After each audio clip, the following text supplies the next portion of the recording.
the city constructed a three-way bamboo boardwalk with an assembly area. This was the initial phase for the development of the Mangrove Eco Park. Anyone who hasn't been to the bamboo boardwalk would never guess that this is in Mandaue City. I believe to be able to protect something, we should understand what it is first. So last year, the first ever scientific study on mangroves was completed by our consultant partners, the RBR Consultancy. From the mangroves, we go landward. This is what we see. We also see this. And this. Wherever there is development, wherever there are people, this is a common consequence. And this is happening in our rivers.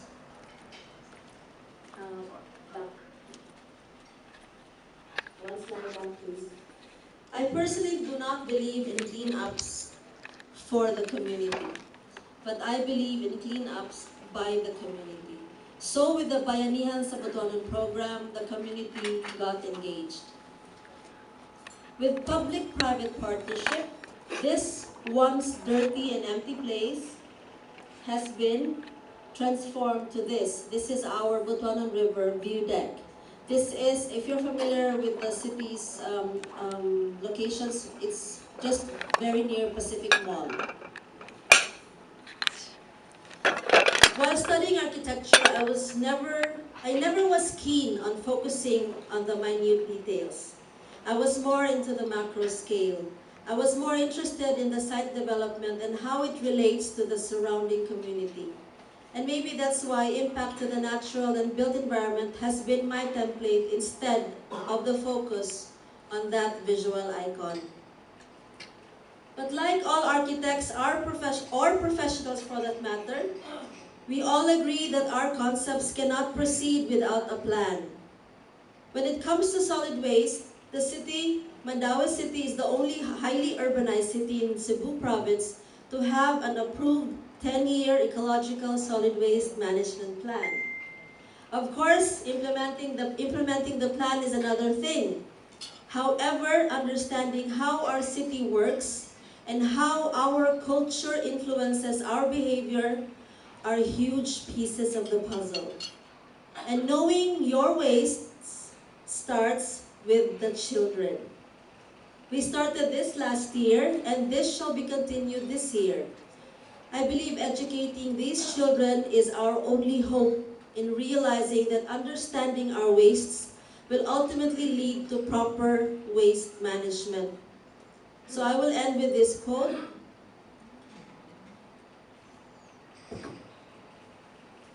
In the laws of nature, there is no right or wrong, no rewards or punishment, only consequences. As professionals, it would be wise not only to adhere to work ethics, but mostly prudent to understand the laws of nature. Because when we do, we contribute to harmony, and when there is harmony in the environment, the dignity of man is ensured. Ladies and gentlemen, thank you very much. Thank you so much, Architect Araceli Barlang, for that very informative speech, and we really are educated, once again, to care for our nature. Now, ladies and gentlemen, let me introduce to you our next speaker for this evening. Our representative from PRC Region 7. She is the Supervising Professional Regulations Officer, a registered nurse, master's degree in public administration, and with doctor's degree in public administration. Please help me welcome Ma'am Ethel Villagonzalo.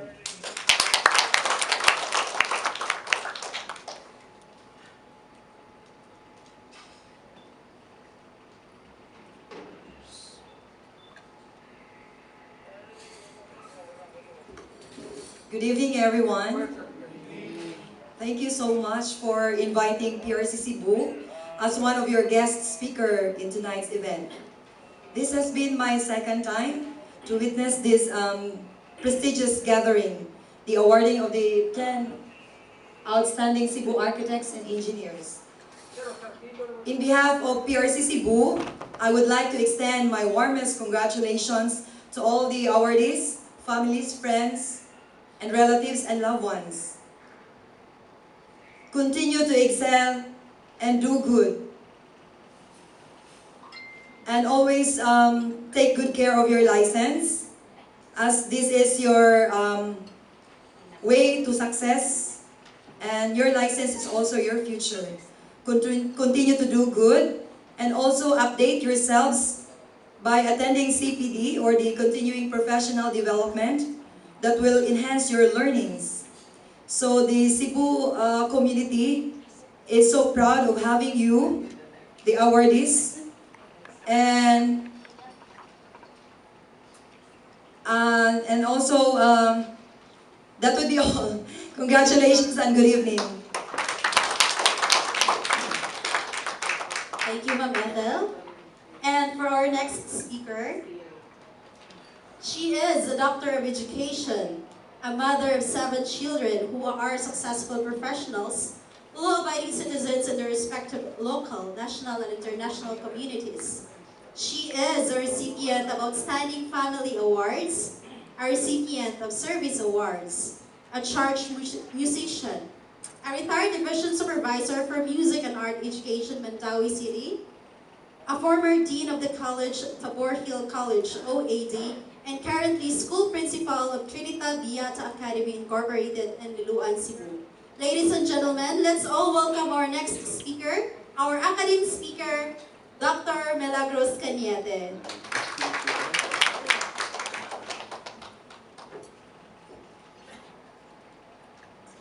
Pleasant evening, everyone. Most especially to our eager, excited, and thrilled awardees. At the outset, let me congratulate the initiators and the organizers of this very laudable project. The awarding of these very deserving achievers in their own fields of specialization. Achievers need to be recognized, for all you know, for their effort, for their creativity, to encourage them to work harder and to do more. I know that to many of you, this awarding program is specific, but unexpected. And that the search committee came up with stringent, objective, and biased criteria to be able to choose the best among the candidates. I was asked to shed light on the Academe. I'm not going to dwell on it at length because all of you know what it is. In fact, you and I belong to the Academe, the college or the university, which is dubbed as a scholarly environment. The people in the Academe engage in the search for truth, work for the acquisition of skills, and develop the right attitude for life and for social living. The academic community is composed of people who go into research, engage in critical and competent thinking. Academics is considered as the lifeblood of a college or a university because without it, there is no such thing as a learning institution in existence. One of the most important things that we have to face and which the Academe has prepared us is assessment, a way of measuring the knowledge acquired and of course, our holistic performance. Proper assessment is the reason why you have been chosen outstanding achievers. However, to be recognized as outstanding is rarely a solitary process. You cannot be alone to stand out as an achiever. This requires a great deal of support and collaboration. They say that the road to success is worth every step of it. It is long, it is winding, it is spiraling, very rough. In fact, thorns are there.